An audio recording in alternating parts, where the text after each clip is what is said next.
네, 이준석 전 대표가 제기한 국민의힘 비대위 효력정지 가처분 신청에 대한 법원의 판단이 늦어지면서 그 배경과 결과에 관심이 모아지고 있습니다. 이런 가운데 오늘 국민의힘 윤리위원회가 이준석 전 대표에 대한 추가 징계를 내릴 수도 있다는 목소리도 나오고 있는데요. 그 이목에 집중되고 있습니다. 당사자인 국민의힘 이준석 전 대표와 함께 직접 얘기 나눠보겠습니다. 어서 오세요. 네, 안녕하세요. 네. 먼저 이제 이 전 대표나 아니면 이 국민의힘 모두 기다리고 있을 것 같은데요. 법원의 이제 이 가처분 신청에 대한 그 결정 결과 이르면 이번 주에도 나올 수 있다고 하는데요. 네. 관측은 그렇게 되고 있습니다. 아무래도 이제 이 법원이 좀 신중히 이것을 다루겠다, 시간을 이제 좀 들이면서 이제 다루겠다, 그런 입장을 밝혔는데 어떻게 보시는지요? 시간을 좀 들이면서 하겠다는 거는 이 이준석 전 대표 입장에서는 좀 기대감이 좀 높아지는 측면이 있습니까? 이게 굉장히 엄중한 판단인 것이요. 그 정당 민주주의에 관한 부분입니다. 그 판사께서도 그때 저희가 신문할 때 말씀하셨던 것처럼 정당의 자율성과 그리고 정당의 민주주의 중에서 어떤 쪽에 더 이제 무게를 두고 봐야 될 것이냐에 대한 부분인데 네. 만약에 이번에 가처분 판단을 해가지고 정당 민주주의가 훼손되었다라는 판단이 나오게 된다면은, 그러니까 가처분이 인용된다고 한다면은 정당 민주주의가 훼손됐다고 하는 것은 정당으로서 상당한 타격입니다. 그러니까 결국 민주주의를 지키기 위해 정당이 결사해서 이제 활동하는 것인데 정당 내부의 일을 처리하는데 민주적으로 진행되지 않았다고 하는 것은 대외적으로 굉장히 망신을 사게 되는 것이거든요. 그렇기 때문에 그렇게 되면은 이 일을 주도했던 사람들 같은 경우에 상당한 정치적 책임을 져야 될 것이다. 그게 지금 판단이기 때문에 이것에 대해서 재판부도 당연히 신중할 수밖에 없는 것이 이 판단 같은 경우는 앞으로 많은 뒤에 있을 만한 정치적 이벤트들에 대한 어떤 판단의 기준이 될 것입니다. 네, 그래서 아마 그 부분을 좀 심각하게 다루고 있는 게 아닌가 생각합니다. 네, 지난주 이제 법원 신문에 들어갈 때도 이제 비슷한 그 맥락의 얘기를 했던 걸로 기억하는데요. 네. 이 상권 분립이 이제 흔들리고 있다는 취지의 얘기를 하지 않았습니까? 그런데요, 이제 이 인용되는 경우, 기각되는 경우, 물론 이제 다 우리가 시나리오를 상정해 볼 수 있습니다만, 이 전 대표가 만약에 인용되면 당은 망한다라고 했습니다. 네. 아까 말씀드렸습니다. 인용된다는 것은 당내 민주주의가 지켜지지 않았다는 것이거든요. 네. 그러면 아까 말했듯이 상당한 분들이 책임을 져야 될 겁니다. 정치적으로. 그리고 대외적으로는 당이 그런 절차마저 지키지 못하면서 어떻게 입법을 하고 그리고 정치를 하느냐는 비판에 직면할 것이기 때문에 혼란이 올 수밖에 없는 것이고, 기각이 된다고 하면은 저는 그 부분에 대해 가지고도 당연히 법원에서 이 내용적인 부분을 판단해서 판결문에 적시할 것으로 이렇게 보입니다. 그 내용에 따라 가지고 또 책임을 져야 될 분들이 있을 수 있습니다. 네. 왜냐하면 이제 이 질문을 드린 것은 만약에 인용됐을 때는 이제 국민의힘 입장에서는 대단한 이제 혼란이 올 수밖에 없을 텐데요. 네. 하지만 그럼에도 불구하고 이 가처분 신청을 제기한 이 당사자가 이제 당은 망하게 된다, 인용하면.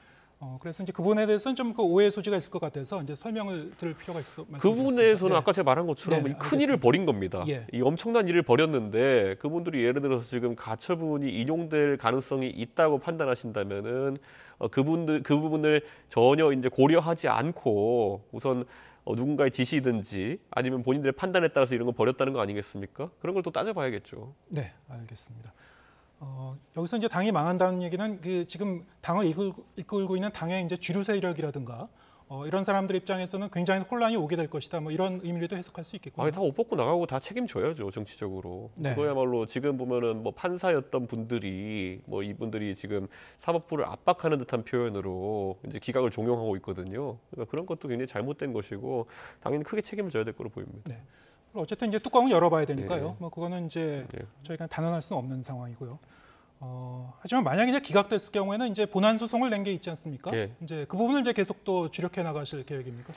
계속 이제 얘기하지만 가처분 신청과 그리고 본안 소송은 결과가 다르게 나올 수 있습니다, 충분히. 네. 그래서 가장 가까운 어떤 이런 그 직무정지에 대한 그런 어떤 가처분이라고 한다면은 다들 윤석열 대통령께서 검찰총장 당시에 추미애 장관과도 갈등이 있고 그때 이제 징계위원회에서 검찰총장 직무정지에 해당하는 징계를 받으셨는데 한 열흘 남짓한 시간 만에 가처분이 인용돼가지고 직무에 복귀하신 적이 있거든요. 그래서 그때 가처분 이기고 나중에 또 본안 소송은 또 그 대통령 측이 패소했습니다. 1심에서. 그래가지고 그 결과에 따라서 또 이제 거기서는 징계 수준이 또 오히려 약했다는 식의 이제 이야기가 나오고, 그래서 가처분과 본안 소송은 충분히 결과가 다를 수 있고 지금 그래서 그 본안 소송도 계속 다음 단계로 다투고 있는 것으로 알고 있습니다. 그렇기 때문에 저는 이 지금 비대위 전환에 대한 일련의 소송 같은 경우에도 계속 다퉈야 될 거로 보입니다. 네. 본안 소송에 가게 되면 그 부분은 이제 좀 시간을 끌고 이 법정에서 이제 계속 다툼을 벌일 수밖에 없는 부분이기 때문에 옛날에 KBS 사장도요 해임 단담이 한참 뒤에 또 이제 복직이 확정돼가지고 KBS 사장이 2명 되는 그런 상황까지도 이제 나온 적이 있었거든요. 근데 이제 저는 사실 뭐 이 소송에 대한 부분 같은 경우에는 가처분과 본안 소송은 전혀 별개의 건으로 다 결과가 나올 수 있다고 생각합니다. 네. 이거는 이제 저희가 이제 가정을 한 겁니다만 네. 만약에 이준석 대표 입장에서는 지금 이른바 이제 윤핵관이라고 하는 분들 그런 분들이 물론 이제 가능성은 현실적으로 볼 때 이제 크지 않아 보입니다만 지금 시점에서는 추후에 뭐 이선으로 퇴진한다든가 아니면은 이제 이 윤 대통령이나 누가 그동안의 그 이런 여러 가지 일에 대해서 뭐 사과나 해명을 한다면 본안 소송과 관련해서도 좀 달리 생각해 볼 여지가 있습니까? 아니 그 시기가 다 지났잖아요. 네. 많은 국민들이 이 사태의 발단이라고 한다면은 저는 다들 아시는 것처럼 한 3주 전에 울릉도 들어가가지고 책 쓰면서 이렇게 가만히 있었는데 갑자기 어느 날 원내대표와 대통령이 주고받은 텔레그램 메시지가 문제가 돼가지고 온 국민들이 이게 무슨 일이야 하고 있었는데 그때 그에 대한 어떤 해명도 어떤 유감 표명도 저는 듣지 못했고 그 다음에 결론 난 거는 야 비대위로 가버리자 라고 대통령실에서 당에 전달했다는 어떤 언론 보도가 난 직후에 그 다음 날부터 비대위 전환이 이루어졌거든요. 그러니까 저는 이게 무슨 상황인가 싶은 거죠. 그러니까 결국 그 텔레그램 메시지 내용 다 아시겠지만은 대한민국의 상당한 권력에 있는 두 분이 제 뒷담화 하다가 이제 걸린 건데 그런데 결국 그분들의 해명은 아무것도 없고 아니면 유감 표명 아무것도 없고 제 직위인 대표직을 박탈하기 위해서 비대위 전환을 했다는 거니까 이건 어딘가 잘못된 게 바로 시청자분들 들으시면 느껴질걸요 아마. 네, 알겠습니다. 사고는 다른 사람이 치고 책임은 이준석이 지는 구조입니다 지금은. 경찰 수사 얘기도 좀 해보죠. 생각보다 좀 이 경찰 수사가 좀 늦어지고 있는 것 같습니다. 전반적인 분위기는 이게 공소시효 문제가 좀 걸려 있기 때문에 다음 달이 만기 아닙니까? 그러면은 지금 시간상으로 보면은 한 몇 주 내에 이준석 그 전 대표에 대한 수사라면 이준석 전 대표 본인도 당연히 소환 조사를 해야 될 것 같은데요. 저는 부르면 갑니다. 그런데 네. 아까 말씀하신 것처럼 몇 달째 저를 부르지 않아요. 오늘도 뭐 이렇게 통지받은 바는 없었죠. 전혀 없고요. 그리고 그 아까 말씀하신 공소시효라는 것도요. 예. 사실 자의적으로 그냥 그 일부가 주장하는 것일 뿐 저는 그게 왜 공소시효가 되는지도 잘 모르겠습니다. 그렇기 때문에 뭐 조사할 것 있으면 부르면 되는 것이고 뭐 그 공소시효라는 것이 보니까 뭐 저에게 특정 시점에 무슨 추석 선물을 보냈다라고 주장하고 그래서 이제 그걸 바탕으로 해서 공소시효를 기산한다고 하는데 글쎄요. 저는 그것도 법률가들의 얘기를 들어보면은 전혀 경우에 없는 일이라고 합니다. 오늘 이제 여러 가지 이제 기사가 이제 관련 기사가 좀 계속 그 나온 바가 있습니다만 이준석 전 대표 본인이 이제 SNS에 그 링크를 걸어서 올린 글이 있더군요. 예. 이른바 이제 윤핵관의 이제 수사 개입을 의심하는 글을 관련 이제 타사의 이제 언론 보도 내용입니다만 그 링크를 걸어서 이제 걸리면 이와 관련해서 물론 이제 그 기사 내용은 그 제가 보니까 그 경찰 내부에 어떤 그런 뭐 목소리가 있다라는 그 내용이더군요. 그거를 뭐 증거로 볼 수 있는가는 잘 모르겠습니다만 이준석 전 대표는 그 구체적으로 어떤 생각을 한 겁니까? 기사를 경찰 보고? 내부에 어떤 분이 그런 내용을 증언했는지에 따라 가지고 네. 저는 그에 대한 판단이 달라질 수 있다 보지만은 제가 봤을 때는 경찰 내부에 예전에 보면은 서울경찰청장이 수사 담당자에게 유튜브에서는 기소가 된다고 하는데 왜 니네는 기소를 못하니라고 질책했다는 내용이 보도되고 사실 확인된 바가 있거든요. 예.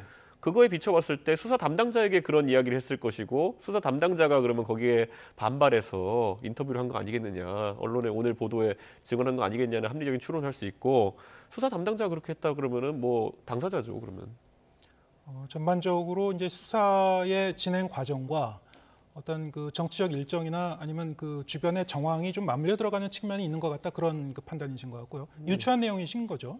지금 상황에서 저는 그 일련의 과정들, 네. 예를 들어 뭐 저희 당의 윤리까지 포함돼 가지고 굉장히 딱딱 맞아 들어가는 시간표로 지금 진행이 되고 있는 것들이 많거든요. 그렇기 때문에 많은 국민들이 아실 겁니다. 그리고 이것에 대한 의심은 결국 완성시켜 준 것은 대한민국의 최고 권력자가 당대표에 대해서 내부 총질하는 인사로 인식을 하고 있고 네, 그리고 그 사람이 사라지니까 참 당이 잘 되는 것 같다라는 메시지를 보였을 때 대한민국의 다른 권력기관들, 뭐 경찰부터 시작해가지고 그것을 어떻게 받아들일지는 좀 불을 보듯 뻔한 것이다 생각합니다. 네. 어쨌든 뭐 경찰 수사 결과는 늦어도 이제 다음 달까지는 뭐 나올 걸로 예상되니까요. 뭐 그거는 이제 저희가 원래 늦어도 한 4월까지 나올 거라고 예상하고 있었습니다. 그런데 네. 지금 벌써 8월이네요. 예. 알겠습니다. 오늘 이제 윤리위원회가 지금 열리고 있죠. 국민의힘에서는. 지난주에 이제 윤리위원회가 이제 굉장히 좀 이례적인 입장문을 낸 게 있었죠. 당 내용과 관련해서 일종의 이제 경고장을 낸 건데 여기에 대해서 이제 이준석 전 대표는 상당히 좀 재미있다는 그런 표현을 했어요. 제가 푸하라고 했습니다. 네, 윤리위에서 지금 얘기하는 거는 말을 규제하겠다는 거거든요. 네, 정치는 말로 하는 거고요. 표현을 규제하겠다는 것인데 이준석이 막말로 논란이 된 적은 없거든요. 지금 이제 규제하고자 하는 것은 비유에 대한 것들이거든요. 예를 들어서 양두구육이다. 이거 아마 요즘 어린이들 사자성어 책 사보면 나오는 사자성어입니다. 그렇게 고급 사자성어도 아니고요. 양두구육이라는 표현을 썼다고 해가지고 이것이 당의 내분의 보탬이 되니까 이걸 규제하겠다? 글쎄요. 저는 이런 식으로 가면요. 정치가 희화화됩니다. 양두구역에서 그 다음에 논란이 뭐였습니까? 윤핵관들이 갑자기 방송이나 아니면 이런 데 튀어나와가지고 어떻게 개고기 얘기를 하느냐 이러잖아요. 구육이 개고기인데 어떡합니까? 그럼 양두구육에서 제가 사자성어를 만들어서 해야 됩니까? 그러면은 자 그러면은 왜 개에 비유했냐 이렇게 말씀하신 분도 있어요. 그렇게 따지면 앞으로 동물 비유가 되는 사자성어는 다 하면 안 되는 겁니다. 예, 되게 많잖아요 보면은 그런 것들 예를 들어 토사구팽 토끼를 사냥하고 나가지고 사냥개를 이제 삶아 죽인다라는 거잖아요. 그 풀어서 하면 얼마나 잔인한 얘기입니까? 개를 삶아요. 근데 토사구팽이라고 했다고 아니 이렇게 어떻게 잔인한 표현을 할 수 있느냐라고 하면은 할 수 있는 말이 없는 거죠. 그러니까 지금 뭔가 지금 굉장히 이상한 지점에 빠졌다. 예전에 박기태 의장님이나 아니면 박상천 법무부 장관님 예전에 대변인 양당의 대변인 하던 시절에 보면은 그때 굉장히 그런 비유나 이런 표현들로 양당 대변인 정치 상황을 잘 풀어 설명했다고 명 대변인들이야 불렀거든요. 박기태 의장님께서 만드신 용어가 뭡니까? 내로남불 그런 것들 아직까지 통용되고 있잖아요. 그런데 그게 그러면은 징계의 대상이 됐어야 될까요? 저는 그러니까 어떤 언어를 규제하겠다는 건 저는 이해 가지도 않고 저는 앞으로 오히려 이런 비유나 아니면은 상황을 풀어가지고 설명하는 것은 권장돼야 되는 것이죠. 네. 이 당 윤리위원회가 어떤 이런 징계 청원이 없는 상황에서 뭐 윤리위원회도 뭐 어떤 특정인을 이 염두에 두고 입장문을 낸 건 아니라고 하긴 했습니다만 일반적으로 이제 이준석 전 대표를 좀 염두에 두고 낸 경고장 아닌가 이렇게 좀 해석이 되고 있어서요. 저희 당의 이제 가장 큰 문제라고 하면은 익명 인터뷰거든요. 네. 그러니까 정치를 하는 사람들은 자기 이름을 내놓고 자기 의견을 밝혀야 됩니다. 저는 제가 정치하면서 지켜오는 원칙이 제 의견을 절대 익명에 숨어서 얘기 안 합니다. 그래서 저는 항상 제 실명을 걸고 제 얼굴을 걸고 이야기하거든요. 근데 이번에도 보면 윤리위에서 그 말 한 다음에 어떤 윤리위원이 익명 인터뷰로 오늘 이준석 문제를 다룰 수 있다 또 이렇게 했습니다. 그러니까 익명 인터뷰라는 건 뭐냐면요. 말은 하는데 책임을 안 지겠다는 의미고 사실 윤핵관이라는 단어가 왜 나왔습니까? 예를 들어서 장제원 의원이 이런 말을 했다. 이철규 의원이 이런 말을 했다. 이렇게 보도되는 것이 아니라 언론인들이 전화를 걸면은 윤석열 측 핵심 관계자가 말하기를 이렇게 하면서 당의 내분을 조장하는 말을 했던 것이거든요. 그러니까 저는 이 익명 인터뷰 문화를 덜어내지 않으면은 절대 우리 당은 발전할 수 없다. 저는 이런 생각이고 사실 윤핵관이라는 표현에 많은 게 들어 있습니다. 왜 그들이 이름을 걸고 각각 장제원, 이철규, 권성동으로 활동하지 못하고 윤석열 측 핵심 관계자라고 숨어가지고 활동했어야 하는지 저는 그걸 항상 대포차에 비유하거든요. 사람들이 대포차를 쓰고 대포폰을 쓰는 이유가 뭐겠습니까? 내가 하는 행동에 대해 가지고 책임은 지고 싶지 않다라고 했을 때 그런 걸 하는 거거든요. 그러니까 이 대포차, 대포폰식 정치를 끝낼 때가 됐습니다. 이제는. 네.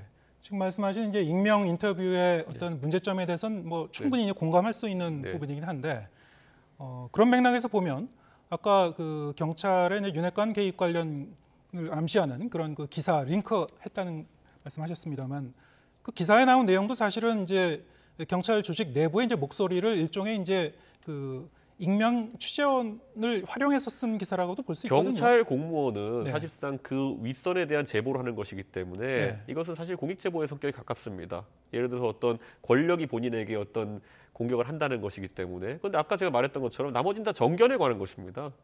정견과 공익 제보는 완전히 다르게 봐야 되는 것이거든요. 윤핵관이 예를 들어서 저에 대해서 공격하는 게 어디에 공익적 성격이 있습니까? 힘은 오히려 그들이 갖고 있는데. 그러니까 저는 공익 제보와 그런 익명 인터뷰를 섞어서 이야기하면 큰일 난다 생각하고요. 저는 그 수사 담당자가 한 인터뷰 같은 경우에는 굉장히 엄중하게 앞으로 다루고 그 내용을 실제로 확인해 봐야 된다고 생각합니다. 네. 어쨌든 뭐 이제 경찰 수사 내용이든 아니면은 이런 그 당 내부의 사정이든 간에 그 익명으로 이제 말하는 사람이 있으면은 그분의 이제 주관이나 어떤 그 느낌을 이제 담아서 하는 그런 그 내용들이 많이 섞여 있고요. 그 부분에 대해서는 여러 가지 이제 예민한 그 정치적 이슈와 연관돼 있기 때문에 그것은 뭐 시청자라든가 이제 국민들께서도 뭐 각자 판단하시리라고 믿고요. 그런데 이거 아까 말씀드린 것처럼요. 그 해당 경찰관에 대해 가지고 그 예전에 아까 말했던 수사에 서울 경찰청장이 했던 말이라든지 이런 것들은 예. 이미 실명으로 다 나와 있습니다. 예, 알겠습니다.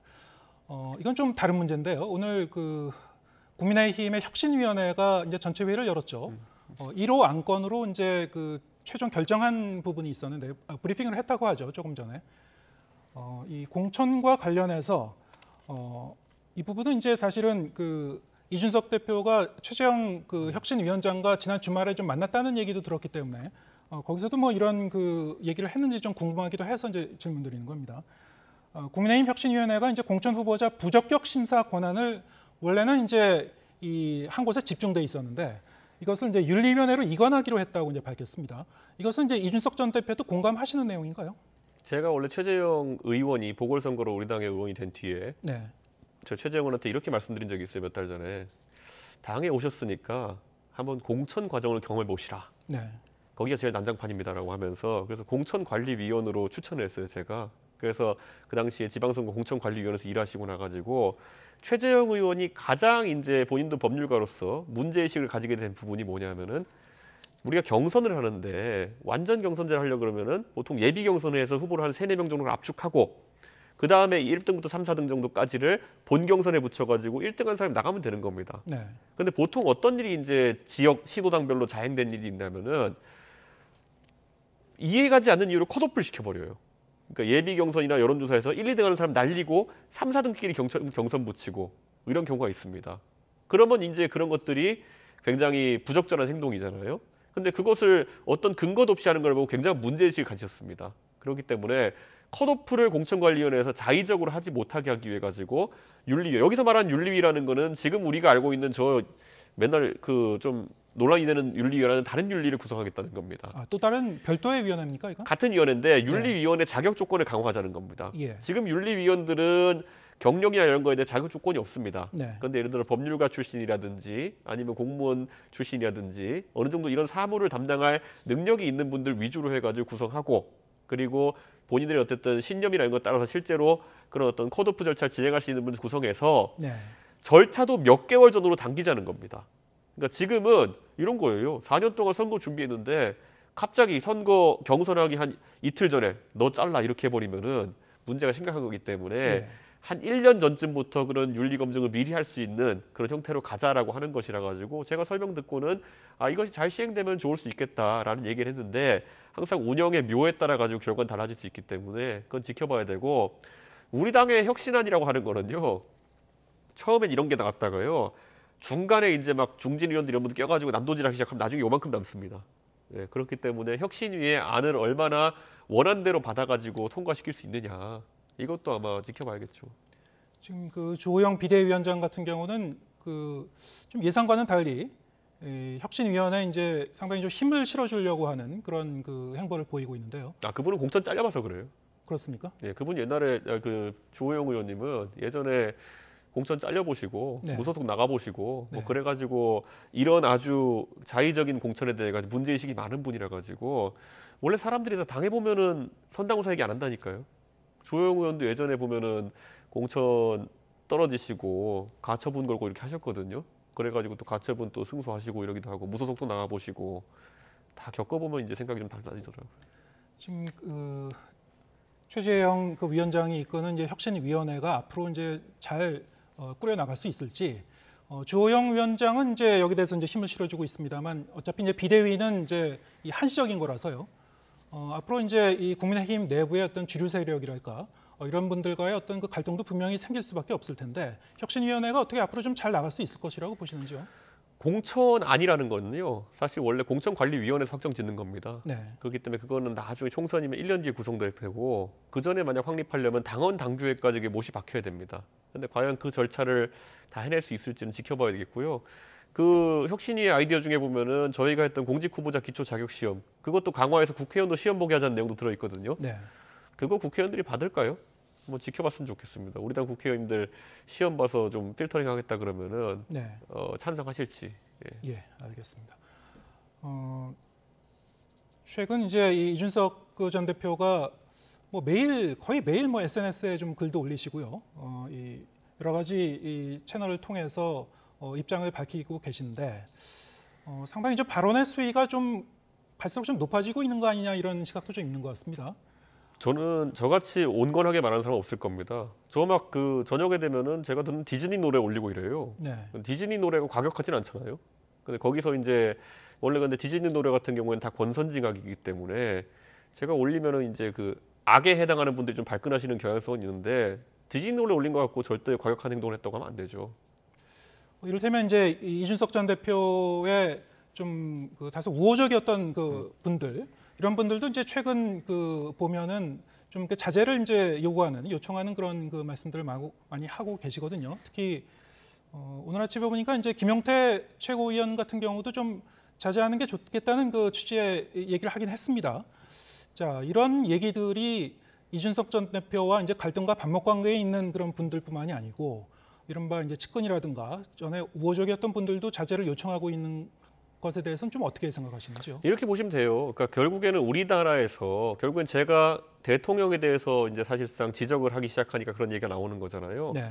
대통령에 대해 가지고 많은 분들이 지금 이런 지지율이나 이런 추이를 보면은 뭔가 스타일이 바뀌어야 된다라는 이야기 네. 이런 것들을 하고 계신 것이고 근데 그것을 공개적으로 드러내서 말하면은 그것은 여당에서 하면 안 된다 이렇게 이야기하는 것은 이율배반적인 것이죠. 사실 예전에 보면 용산에서도 뭐 레드팀을 만든다 이런 얘기 했잖아요. 레드팀이란 게 뭡니까? 쓴소리 하는 사람들인데 사실 레드팀이라 그러면은요 당대표 정도가 이야기했는데 거기에 대해서 용산이 어떻게 반응한지를 보면요 레드팀이 만들어졌을 때 얼마나 반영될 것인가를 예측해 볼 수가 있어요. 그러니까 제가 말한 표현 중에서 예를 들어서 불경죄에 해당하는 부분이 있으면은 그건 지적하면 되는데 제가 말한 내용들을 예를 들어서 기자회견했을 때도 그렇고 그 안에 보면은 윤핵관과 단절하라. 그리고 뭐 여러 가지 우리가 서진 정책부터 했던 것들 그런 것들 되새겨 가지고 다시 우리 국민이 원하는 방향으로 가야 된다. 이런 주장들은 전혀 버릴 것이 없는 주장들이거든요. 그러니까 저는 지적을 하려면은 예를 들어 구체적인 표현들이 문제가 돼야 되는 것이거든요. 그런데 아까 말한 이런 거예요. 표현이 세다 그러면 무슨 표현이 세냐 그러면은 어떻게 계곡이라고 할 수 있느냐. 양두구육 같은 말 어떻게 할 수 있냐 이런 거거든요. 그렇게 가기 시작하면요. 그 싸가지 담론이나 이런 걸 가기 시작하면은 절대 현상은 개선 안 됩니다. 왜냐면은 어떤 사람이 지적을 할 때는 불편한 언어를 할 수밖에 없는 겁니다. 안 그러면 그 지적의 메시지라는 거 하는 것이 굉장히 힘이 약해져요. 예를 들어 저라고 완곡학법 쓰는 법 몰라서 그러는 거 아니거든요. 예를 들어 아이고 대통령님 뭐 이거는 잘 아시지만은 이게 제가 봤을 때 이게 돌려서 말하면 엄청 돌려서 말할 수 있습니다. 예, 근데 그거 못해서 하는 게 아니라 불편한 이야기를 할 때는 그 화법이 있는 겁니다. 근데 그거 자체를 지적해서는 아무것도 바뀌지 않습니다. 알겠습니다. 지난 13일 기자회견에서 여러 가지 이제 말씀을 하셨습니다만 현 이 정부 여권의 이제 위기 상황을 두고 어떤 새로운 이런 그 미래를 위한 그 담론을 형성하지 못하고 있다는 그런 취지의 얘기를 한 부분이 있었습니다. 그러면서 이제 이 북풍을 이제 선거 전략으로 쓰는 이제 보수 진영이라든가 아니면은 이 여가부 폐지 카드를 꺼낸 윤 대통령을 향해서 이제 쓴소리를 한 그 내용이 있었죠. 그 내용을 들으면서 정확하게 이제 그 내용을 이제 인용을 하면은 이 북풍의 나발을 분다든가 아니면 이 여가부 폐지의 나발을 분다든가 이런 게 좀 다소 좀 거친 표현을 쓰신 했습니다. 그 내용을 들으면서 그러면 이 최근에 현 정부의 어떤 전 정부에 대한 그 관련 수사라든가 아니면 그 여가부 폐지 이 정책이라든가 여기에 대해서 좀 부정적인 의견을 갖고 계신 건지 그게 좀 궁금했습니다. 네. 우리 그 언어 사용에 있어가지고요. 어감이 안 좋은 것과 실제로 문제가 되는 표현이 완전 다릅니다. 그러니까 나발이라는 표현을 하면요, 그게 나발은 아주 정확한 표현입니다. 보통 사람들이 병나발이랑 섞어서 생각해가지고 술 먹고 병나발 분다는 생각해서 그런 건데, 진격의 나팔, 진격의 나발 둘 다 허용되는 표현이고 정확하게 쓴 겁니다, 저는. 근데 거기에 대해서 무슨 병나발 분다라는 식으로 표현했다는 식으로 표현이 격하다고 하시면 그건 굉장히 잘못된 지적이고요. 결국에는 북풍이라는 그런 아이디어라든지 네. 아니면 그거 외에 여가부 폐지라는 거는 이미 많은 분들이 들어서 아시겠지만은 여가부 폐지는 정부 처음 시작할 때 정부 조직법으로 개정하지 않으면 답이 없습니다. 그런데 저는 그래서 그 당시에 제가 의견을 냈습니다. 정부 조직법이 아무리 지금 그 민주당이 180석 갖고 의석을 갖고 있다고 해도 시도를 해야 된다. 시도를 한 다음에 의석수에 밀려가지고 우리가 실현하지 못했습니다라고 한다 그러면은 그것은 맞는 지적이고, 그런데 지금 시도해보지도 않은 다음에 시즌만 되면 2030 세대 특히 젊은 남성들에게 좀 접근해보고자 여가부 폐지할 수 있다는 듯이 얘기한다든지 뭐 아니 여가부가 하는 일 지적하려고 뭐 하나 무슨 뭐 또 얘기한다든지 이런 것은 오히려 희롱에 가까운 것이기 때문에 제가 얘기하는 거. 자, 그러면 이제 정확하게 일정을 제시하는 거죠. 정부 출범했을 때 정부 조직법으로 개정하지 못했으면은 예를 들어 총선 때 우리가 과반 의석을 갖게 되면은 정부 조직법 개정을 시도하겠다라고 하고 그 정도 끝내면 되는 것이지, 이거를 계속 무슨 도돌이표 같이 부릴 필요가 없는 것이고, 북풍이라고 제가 표현한 것도 뭐냐고 하냐면은 그게 나온 시점이 언제입니까? 정확하게 그 당시에 비대위라든지 아니면 징계 나온 다음에 그때 이제 국면 전환용으로 쓰려고 했던 거 아니겠습니까? 그것보다 훨씬 엄숙히 다뤄야 되는 것이죠. 예를 들어서 그런 어떤 인권에 대한 문제라고 한다면은 조금 더 차근차근 빌드업을 한다든지 그런 게 있어야 되는데, 그때 지적 굉장히 섣부르게 하다가 오히려 반박당한 것들도 있지 않습니까? 저는 그런 차원에서 그런 건 너무 티났다 이렇게 얘기하는 거죠. 네, 질문을 드렸던 거는 그 기존에 이제 이준석 전 대표의 입장과 네. 좀 그 결이 다른 내용이 아닐까. 그래서 아니죠. 입장이 선회한 거 아닐까 해서 질문을 드렸고요. 어느 시점에 네, 지금 어떻게 표현하냐에 따라 굉장히 다른 거고요. 예. 제가 그때 북한 방송 개방에 대해서 제가 말씀드렸던 것처럼 제가 오히려 대통령 뵙고 북한 방송 개방에 대해서 진언을 드렸어요. 근데 그것은 큰 틀에서 자유라는 것을 확대하기 위한 어떤 조치들, 일련의 조치들 중에 하나로 이제 소개된 것인데 뚝 띄어가지고 갑자기 통일부 업무보고에서 북한 방송 개방하자. 이건 완전 다른 내용이거든요. 알겠습니다. 예.